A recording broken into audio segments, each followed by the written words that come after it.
ዝሙትን የምንረታው ሞተን ስንቀበር ብቻ ነው። ሞተን ስንቀበር ብቻ። ይሄን አሁን ሌላ ታሪክ አልተረክም፣ የተረጋገጠ ነገር ነው።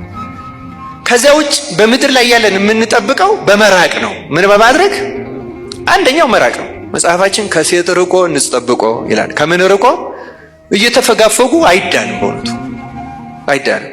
እና ይሄ ፓትርያርክ ግን እየተፈጋፈገ ሆኖ አይደለም፣ በመውጣቱ በማየቱ ብቻ አስቸገረው እና አብዝቶ ሰገደ፣ ጾመ፣ ጸለየ።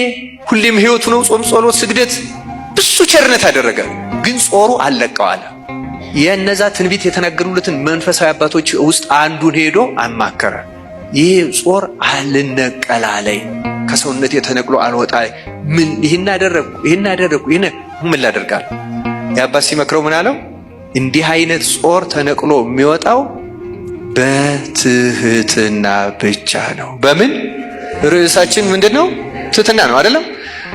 የትህትናን ስራ ምክንያቱም ፓትርያርክ ነው፣ የመጨረሻው ስልጣን ላይ ነው ያለው። የልዕልና ትልቁን ስራ ነው የሚሰራ። ወርደህ የትህትና ስራ ነው።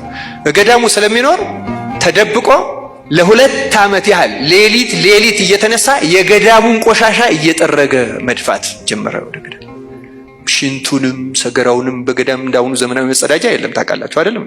የአረጋዊውን ቆሻሻ እየወሰደ እያጸዳ ቀን ጠርገዋለሁ ቢልም ያስጠርገው የለም። ፓትርያርክ ነው እሱ። 2 ዓመት ታግሶ ሳያቋርጥ ካጸዳ በኋላ እግዚአብሔር ትህትናውን አይቶ የዝሙትን ጾር ነቅሎ ጣለለትና እንደ እግዚአብሔር መልአክ ሆነ ይላል። ይኸው ትህትና እንደዚህ ነው ክርስቲያኖች። ትህትና የዝሙትን ጾር ነቅሎ የሚጥል ነው። አምንም አምላካችን እግዚአብሔር ትዕቢታችንን በቸርነቱ ነቅሎ ይጣለልን። 1-2 ጥቅሶችን አንብቤ ትምህርቴን አጠቃልላለሁ። በእውነቱ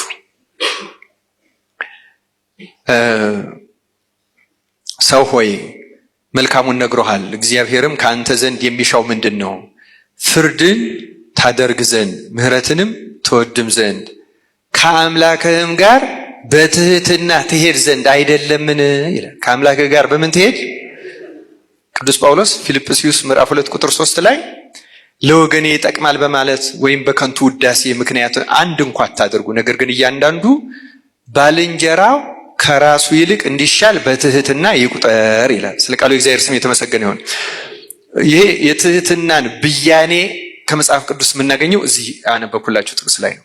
ትህትና ማለት ምን ማለት ነው ካል፣ ትህትና ማለት አንድ ሰው ራሱን በምድር ላይ ካለ ከማንኛውም ሰው እኔ አንሳለሁ ብሎ በውስጡ ማመን መናገር አይደለም።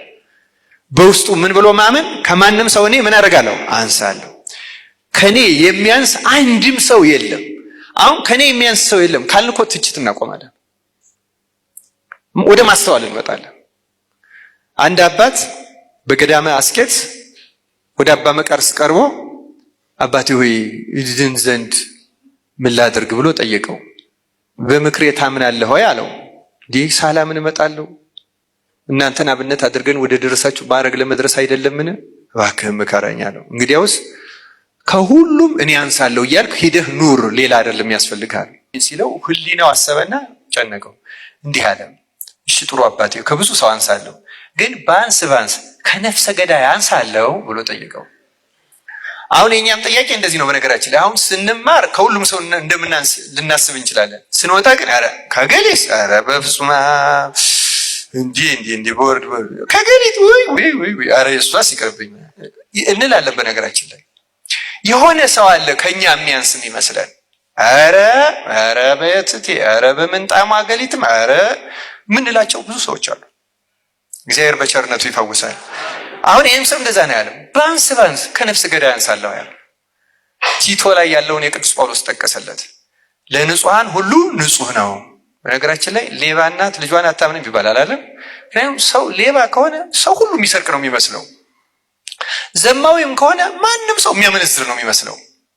እንደ ራሳችን ነው። ንጹሖች ደግሞ ወንድና ሴት እንኳን ተኝተው ቢያዩ እንደዚህ ያለ ሐሳብ ምትሃት ይሆናል ብለው ነው የሚያስቡት። ራሱ በአካል እንኳን የሚገጥማቸው፣ ምክንያቱም አእምሯቸው ማሰብ አይችልም፣ ንጹሖች ናቸው።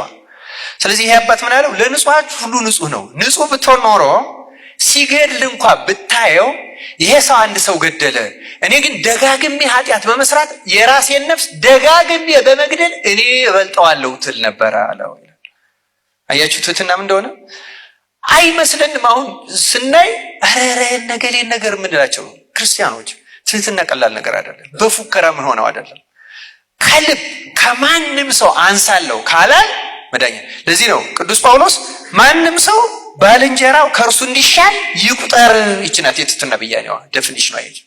ማንም ሰው ከኔ ይሻላል እንዲህ ማለትን እግዚአብሔር በልቦናችን ያሳደረብን። ቅዱስ ጴጥሮስ እንዲህ ይላል፣ እንዲሁም ጎበዞች ሆይ ለሽማግሌዎች ተገዙ፣ ሁላችሁም እርስ በርሳችሁ እየተዋረዳችሁ ትሕትናን እንደ ልብስ ታጠቁ። አቤት አቤት አቤት! ትሕትናን እንደምን ታጠቁ? እግዚአብሔር ትዕቢተኞችን ይቃወማልና ለትሑታን ግን ጸጋን ይሰጣል። በረከቱ ይደርብን። ትሕትናን እንደ ልብስ ታጠቁታል። ሌላ መንገድ የለም። የመጨረሻው ጥቅሳችን ትንቢተ ኢሳይያስ ምዕራፍ 66 ቁጥር 2 ነው። እነዚህን ሁሉ እጄ ሰርታለችና እነዚህ ሁሉ የኔ ናቸው ይላል እግዚአብሔር። ነገር ግን ወደዚህ ወደ ትሑት መንፈሱም ወደ ተሰበረ በቃሌም ወደሚንቀጠቀጥ ሰው እመለከታለሁ። ስለዚህ እግዚአብሔር የሚመለከተው ወደ ማን ሰው ነው? ወደ ትሑት ሰው ብቻ ነው እግዚአብሔር የሚመለከተው። ክርስቲያን ዳዊትም ልበ ትሑተ ወየዋሃ ኢይሜንን እግዚአብሔር፣ ትሑቱን የተዋረደውንና የተሰበረውን መንፈስ እግዚአብሔር አይንቅም። በምንም መንገድ መንፈሱን የሰበረን ሰው እግዚአብሔር ይቀበለዋል። ክርስቲያኖች ይሄ የመዘጋጃ ሳምንት ነው። ወደ ጸጋ እግዚአብሔር ለማደግ ከእግዚአብሔር ጋር ለመታረቅ መሰረታዊ የሚያስፈልገን ነገር አንዱ ትሕትና ነው። ቅዱስ ጴጥሮስ እንዳለው ትሕትናን እንደ ልብስ ለመታጠቅ ልቡናችንን አሁን ምንድነው የምናደርገው? በጸሎታችሁ ጊዜ እባክህ የትዕቢትን ጉቶ ከልቤ ነቅለህ ጣልልኝ እያላችሁ 41 ጊዜ ለመኑት። እርግጥ የሚደረገው ቅዱሳን አባቶች የሚመክሩት በእኛ ላይ ከሰለጠኑት ኃጢአቶች በእያንዳንዱ ሰው ላይ ይላሉ ቅዱሳን፣ ብዙ ኃጢአቶች አሉብን፣ ይሄ ምንም ጥርጥር የለውም። ግን ከኃጢአቶቹ አንዱ እንደ አውራ አለ። በአንዳንዱ ሰው ላይ በጣም ገኖ የሚያስቸግረው ዝሙት ሊሆን ይችላል። በአንዳንዱ ሰው ላይ ሐሰት ሊሆን ይችላል። በአንዳንዱ ሰው ላይ ምቀኝነት ሊሆን ይችላል። በአንዳንዱ ሰው ላይ ስስት ሊሆን ይችላል። በአንዳንዱ ትዕቢት ሊሆን ይችላል። ስለዚህ በራሱ ላይ እያንዳንዱ ነፍስ ማለት ነው፣ እያንዳንዱ ሰው በራሱ ላይ የሰለጠነውን ዋናውን ኃጢአት ይምረጥና ያንን ከኔ ነቅለህ ጣል እያለ እየሰገደ እያለቀሰ እየጾመ ደጋግሞ ልክ አሁን ፓትርያርኩ 2 ዓመት ነው አይደል ቆሻሻ እንኳን የጠረገው። መቸኮል የለብንም። 2 ዓመት ይሁን 2 ወር ይሁን ያን እግዚአብሔር ያውቀዋል። 2 ሳምንት ይሁን ደግሞ 2 ሱባኤ 14 ዓመት ይሁን ይህን እግዚአብሔር ያውቀዋል። ግን አንድ ሰው ያንን በሱ ላይ የሰለጠነውን ዋናውን ኃጢአት ከተዋጋው ትዕግስትም ካለው እግዚአብሔር አንድ ቀን ነቅሎ ይጥልለታል። ልክ ዋናውን ነቅሎ ሲጥልለት ልክ አንድ ትልቅ ዛፍ ሲሄድ ብዙ ስሮች አብረው ተነቅለው ይወድቃሉ አይደለም? ልክ እንደዚያ ትንንሾቹ ኃጢአቶች አብረው ይደክማሉ፣ ይጠፋሉ። ስለዚህ ክርስቲያን ሁሉንም ለምሳሌ አሁን በትርም 10 በትር ሰጥተው ስበሩ ብንል 10ን አንዴ እንሰብራለን። ምንድነው የምናደርገው? አንዳንዱን አይደለም? እንደዛ ነው የሚደረገው።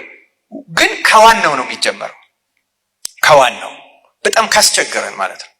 ልክ እንዲህ እያደረግን የምንዋጋው ከሆነ እኛ አይደለም የምንነቅለው፣ መንፈስ ቅዱስ ትዕግስታችን አይነው ነቅሎ ይጥልናል። መንፈስ ቅዱስ ትዕቢትን ከእያንዳንዳችን ከማህበረሰባችን ከሀገራችን ከመላውም ዓለም